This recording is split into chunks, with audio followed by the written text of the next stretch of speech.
Israel की ओर से Hezbollah पर किए जा रहे लगातार हमलों के बीच अब हूती विद्रोही चर्चा में आ गए हैं। दरअसल अब यमन के बड़े हिस्से पर नियंत्रण रखने वाले हूती विद्रोहियों पर भी इजरायल ने अटैक कर दिया है और जमकर बमबारी की है। बताया जा रहा है कि हिजबुल्लाह को बड़ा नुकसान पहुंचाने के बाद इजरायली हूती विद्रोहियों के खात्मा की तैयारी कर रहे हैं।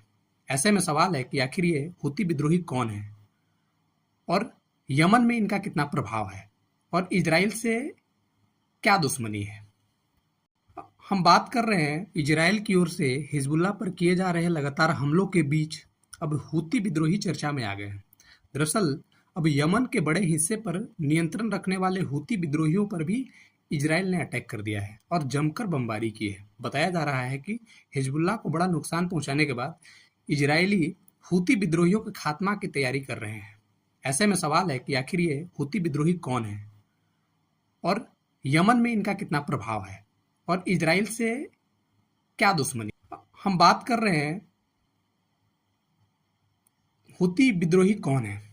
हिजबुल्लाह की तरह ही एक हथियारबंद समूह है जिसे सिया जैसी समुदाय के लोगों का ग्रुप कहा जाता है। ये भी सियाओं का ही एक ग्रुप है।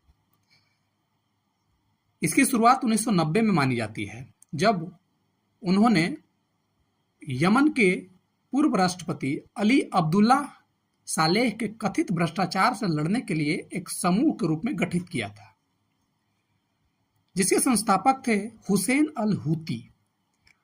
हुसैन अल हूती के नाम पर ही इस आतंकवादी संगठन का नाम पड़ा हूती विद्रोही। इनका भी उद्देश्य था इस्लाम को बढ़ावा देना और यहूदियों की खात्मा करना। तो इजराइल से मुख्यतः दुश्मनी तो हो ही जाता है। हूती विद्रोहियों को यमन में इतना प्रभाव है कि वह कई जगहों पर टैक्स वसूलते हैं और यहाँ तक कि अपनी करेंसी भी है। कहा जाता है कि इनके 1 लाख से ज़्यादा समर्थक है और इनके पास बड़ी संख्या में हथियारबंद लड़ाके हैं। खास ट्रेनिंग के लिए भी लोग तैयार हैं। हथियार के मामले में काफ़ी बैकअप होने की वजह से वे दुनिया के पावरफुल देशों के संपत्तियों को नुकसान पहुंचाने की कोशिश कर रहे हैं।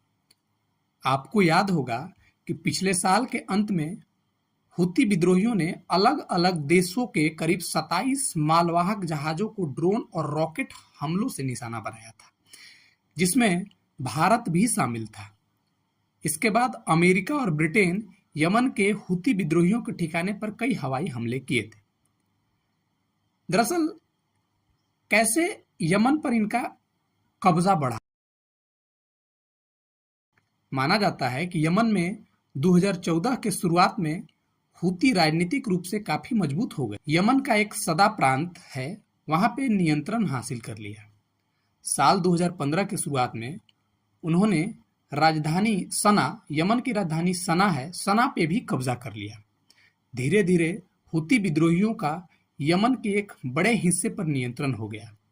हिजबुल्लाह की तरह ही हूती विद्रोहियों को ईरान का सपोर्ट है। अली अब्दुल्ला सालेह, जो यमन के पूर्व राष्ट्रपति थे, उनके खिलाफ आंदोलन चलाने के साथ साथ ही हूती विद्रोहियों मजबूत होने लगे थे। उनका प्रभाव इतना बढ़ गया था कि ऐसे में राष्ट्रपति हादी यमन छोड़कर विदेश भाग गए। इससे कई जगहों पर उनका कब्जा हो गया। वैसे पहली बार नहीं है कि इजराइल ने हूती विद्रोहियों पर हमला किया है। इससे पहले भी ऐसा हो चुका है और इजराइल समेत कई देश भी उस पर अटैक कर चुके हैं। दरअसल हूती विद्रोहियों भी उस भीड़ के हिस्सा है जिसमें हमास, हिजबुल्लाह आदि शामिल है। ये भी हमास और हिजबुल्लाह के साथ मिलकर इजराइल, अमेरिका और पश्चिमी देशों के खिलाफ ईरान के नेतृत्व वाले गिरोह में शामिल है।